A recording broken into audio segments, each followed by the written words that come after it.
Hello guys, Radhe Radhe. कैसे हैं आप सब? आशा करते हैं आप सब ठीक ठाक से होंगे, अपने अपने घरों में खुश होंगे, मस्त होंगे और अपने अपने कामों में व्यस्त होंगे।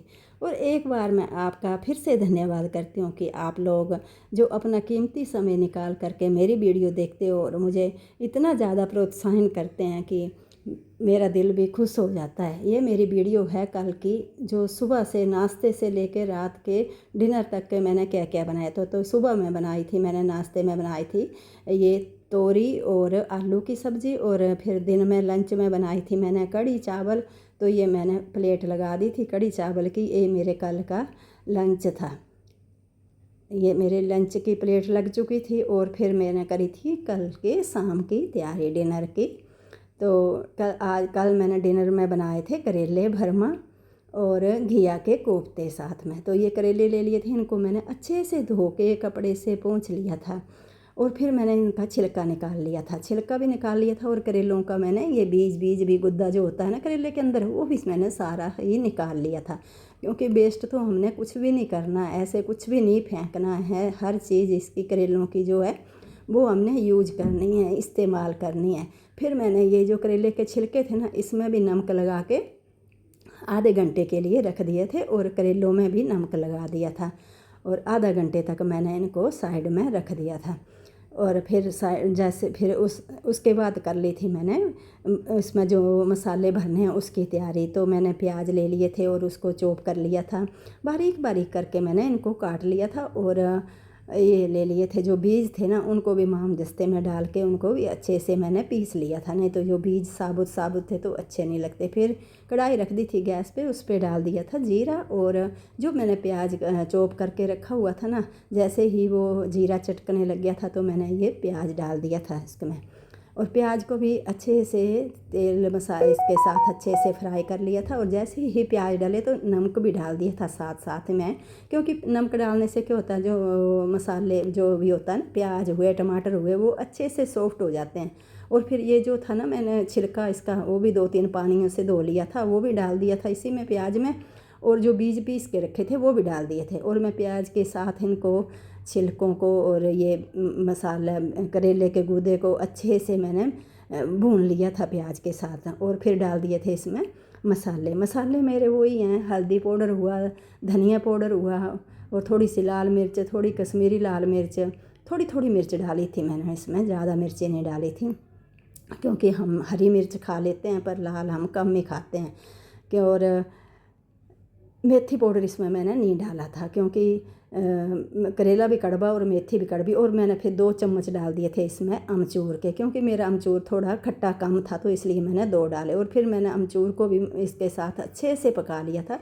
और ये सारा मसाला जो थे वो पक चुके थे। फिर मैंने एक प्लेट में निकाल लिए थे, एक साइड में रख दिया मैंने इनको ठंडा होने के लिए। और दूसरी तरफ कर ली थी कोफ्ते बनाने की तैयारी। तो लौकी को मैंने कद्दूकस कर लिया था और उसका जो पानी था वो एक साइड में रख लिया था। और फिर मैंने इसमें डाल दिए थे कद्दूकस करी हुई लौकी में 3 चम्मच बेसन के। तो ये मैंने जो खाने वाला चम्मच था ना, उससे ही डाले थे 3 चम्मच बेसन के। फिर डाल दी थी थोड़ी सी हल्दी, थोड़ी सी मिर्च, थोड़ी कश्मीरी लाल मिर्च, ऐसे करके टेस्ट के अनुसार डाल दिया था नमक, थोड़ा सा गरम मसाला, ऐसे ही ये मसाले मैंने डाल दिए थे। फिर मैंने इसको सारे मसालों को मैंने हाथों से ही अच्छे से मिक्स कर दिया था, क्योंकि कोई भी इसमें लम्स ना रह जाए। और फिर ये मसाला जैसे सारा मिक्स हो चुका था तो मैंने इसके गोल गोल कोफ्ते छोटे छोटे बना के पहले ही रख लिए थे। और कढ़ाई रख दी थी गैस पे, तेल डाल दिया था, तेल भी गर्म हो गया तो मैंने एक एक करके इसमें कढ़ाई में कोफ्ते डाल दिए। जितने कोफ्ते एक बार में आ सकते थे ना, उतने ही कोफ्ते मैंने इसमें कढ़ाई में डाल दिए थे। ये देख सकते हैं आप लोग कितने अच्छे से ये ब्राउन हो चुके हैं। जैसे ही ये ब्राउन होने लग गए ना कोफ्ते, तो मैंने इनको दूसरी साइड पलट दिया था। तो ऐसे ये भी पलट दिए थे। उधर मसाला जो था मैंने करेलों के लिए रखा था वो भी ठंडा हो चुका था, तो उनकी भी करेलों की भी भरने की तैयारी हो रही थी मेरी। और ये कोफ्ते भी एक बारी का बैच जो था ना वो पूरा ब्राउन हो चुका था। तो अब मैंने इनको भी कोफ्तों को निकाल लिया था। तेल को अच्छे से निचोड़ कर मैंने सारे कोफ्ते जो एक बार डाले थे वो निकाल लिए थे और दूसरे वाला बैच मैंने डाल दिया था। फिर एक एक करके फिर दोबारा वो डाल दिए थे मैंने इसमें। और फिर उल्ट पुल्ट करके ब्राउन होने तक उनको कोफ्तों को अच्छे से सेक लिया था।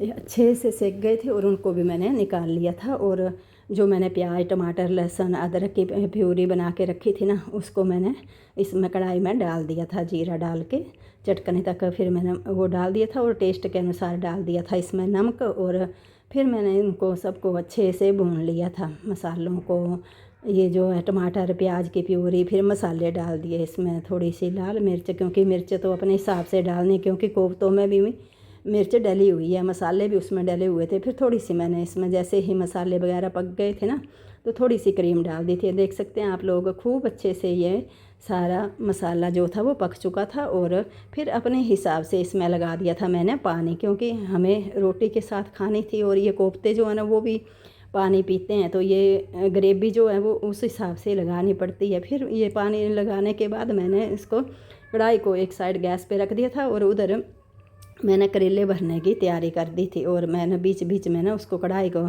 उसकी ग्रेवी को भी हिला रही थी, कहीं मैंने कहा नीचे न लग जाए। और ये करेले भी मैंने उंगली से दबा दबा के भर दिए थे और धागे से बांध दिया था करेले को, क्योंकि जैसे पलटे से या तेंथू से पलटते हैं ना तो थोड़ा थोड़ा मसाला निकल जाता है, तो इसलिए अगर धागे से बांध देंगे ना तो ये बहुत ही अच्छे से आप उल्ट पुल्ट करके सेक लोगे तो मसाला बिल्कुल नहीं निकलेगा। तो इसलिए मैंने ये धागे से बांध दिए थे। और इधर ये ग्रेवी मेरी पक चुकी थी, क्योंकि अब इस टाइम पतली लगती है ना, जैसे ही ठंडा हो जाती है ना तो कोफ्ते पानी ये तरी तरी पी लेते हैं ना, इसका रस जो फिर वो कम हो जाता है, इसकी ग्रेवी जो है वो सूख जाती है। तो इसलिए फिर मैंने कोफ्ते भी डाल दिए थे। और दूसरी साइड मेरे ये सारे करेले ही भर के तैयार हो गए थे। और फिर कढ़ाई गैस पे रखी थी, तेल डाल दिया था और एक एक करके मैंने फिर ये करेले कढ़ाई में डाल दिए थे। 7-8 करेले बने थे शायद, तो ये मैंने सारे ही कढ़ाई में डाल दिए थे। ये देख सकते हैं मसाला पूरा भरा हुआ है करेलों में, मैंने दबा दबा के करेले में का मसाला पूरा भरा भरा इसमें। तो ये बहुत ही अच्छे लग रहे थे, टेस्ट भी खूब अच्छा आया था। और फिर मैंने थोड़ी देर ये ढक्कन लगा के रख दिया था और दूसरी तरफ फिर मैंने आटा गूँध लिया था। आटा भी गूँध गया था उधर, और ये करेले भी दूसरी साइड पलट दिए थे। और फिर मैंने कर दी थी रोटी बनाने की तैयारी। तो ये बना लिए थे मैंने, साथ साथ ही फुलके भी बना लिए थे। फुलकों को अच्छे से उल्ट पुल्ट करने के बाद ना सेक लिया था। तो ये मैंने देखो कितने अच्छे से फुलका फूल रहा है, ये फूले फूले से फुलके गोल गोल से बने हुए थे। और मेरा छोटा बेटा भी ड्यूटी से आ गया था रात में, और फिर लगा दी थी मैंने प्लेट। तो ये फुलके बन चुके थे, तो उसमें लगा दिया था मैंने घी, दोनों साइड दोनों फुलकों में अच्छे से घी लगा लिया था। और फिर लगा दी थी मैंने ये खाने की प्लेट। तो ये घी लगने के बाद फिर रख दिए थे ये फुलके, और साथ में थी ये कोफ्ता करी, ये रख दी कोफ्ता करी, और साथ में था करेला और था सैलेड खीरे का। ये देखिए, तो यही था हमारा कल का डिनर में यही हमारा बना हुआ था। आशा करते हैं कि आप लोगों को वीडियो पसंद आई होगी, तो लाइक शेयर सब्सक्राइब ज़रूर कर देना। वीडियो देखने के लिए आप लोगों का धन्यवाद। राधे राधे।